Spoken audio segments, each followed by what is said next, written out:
இங்கு ஒருபுறம் மனிதன் கோட்டையை கட்டத் துவங்கிவிட அதில் தலைவனும் முக்கியமானவர்கள் மட்டுமே கோட்டைக்குள் இருக்க சின்ன சின்ன குடில்கள் கட்டி அதை ஒரு வரிசைப்படியாக அமைத்து தலைவன் நடந்து சென்று எல்லா வீட்டையும் கண்காணிக்கும்படிக்கும் கோட்டையின் உயரத்திலிருந்து காவலன் ஓ என்று குரல் கொடுத்தால் மக்கள் அனைவரும் கோட்டைக்கு ஓடி வரும்படியான தெருவையும் கட்டிவிட்டனர்.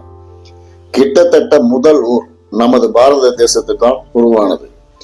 முறையான வரிசையான தெருக்கள், சின்ன சின்ன வீடுகள், அற்புதமான அந்த மையத்தில் குளம், அதில் குளிக்க சுற்றிலும் வேலிகள் அமைத்து ஒரு பாதை, தப்பு செய்வோருக்கு நடுவீதியில் மக்கள் முன் வைத்து தலையை யானையின் காலால் மிதித்துக் கொள்ளும் வழக்கம்.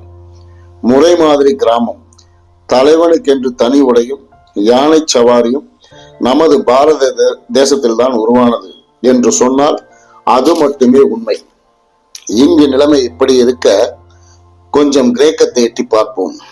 அங்கே எட்டி பார்த்தால் அங்குள்ள மனிதன் ஏற்கனவே அந்த பகுதியில் போய் செட்டிலான மனிதன் 7 அடி உயரமும் ஆஜானு பாகுவான தோற்றமும் யானைகளையும் குதிரைகளையும் ஒட்டகங்களையும் நாய் நரிகளையும் மிக எளிதாக பழக்கப்படுத்தி இருந்தார்கள்.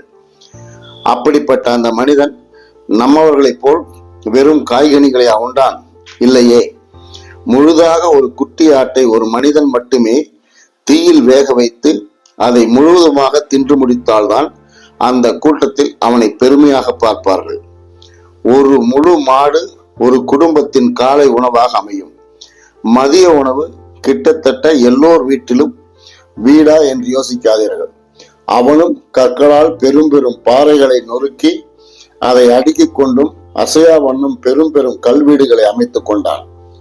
எந்த மழைக்கும் காற்றுக்கும் விழாத வகையில் பெரும் பெரும் பாறைகளால் வீடுகள் அமைத்துக் கொண்டான்.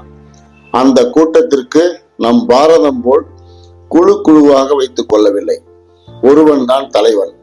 அந்த 50,000 பேருக்கும் அவனுக்கென்று கோட்டைகள், யானைகள், குதிரைப்படை, யானைப்படை, காலாட்படை என்று மாபெரும் பாதுகாப்பு வளையத்திற்குள் தன்னை உட்படுத்தி கொண்டு அந்த தலைவனின் மகன்தான் அடுத்தபடியாக ஆட்சியை பிடிப்பது என்ற வழிமுறையையும் அந்த கிரேக்க மனிதனே முதல் முறையாக கொண்டு வந்தான்.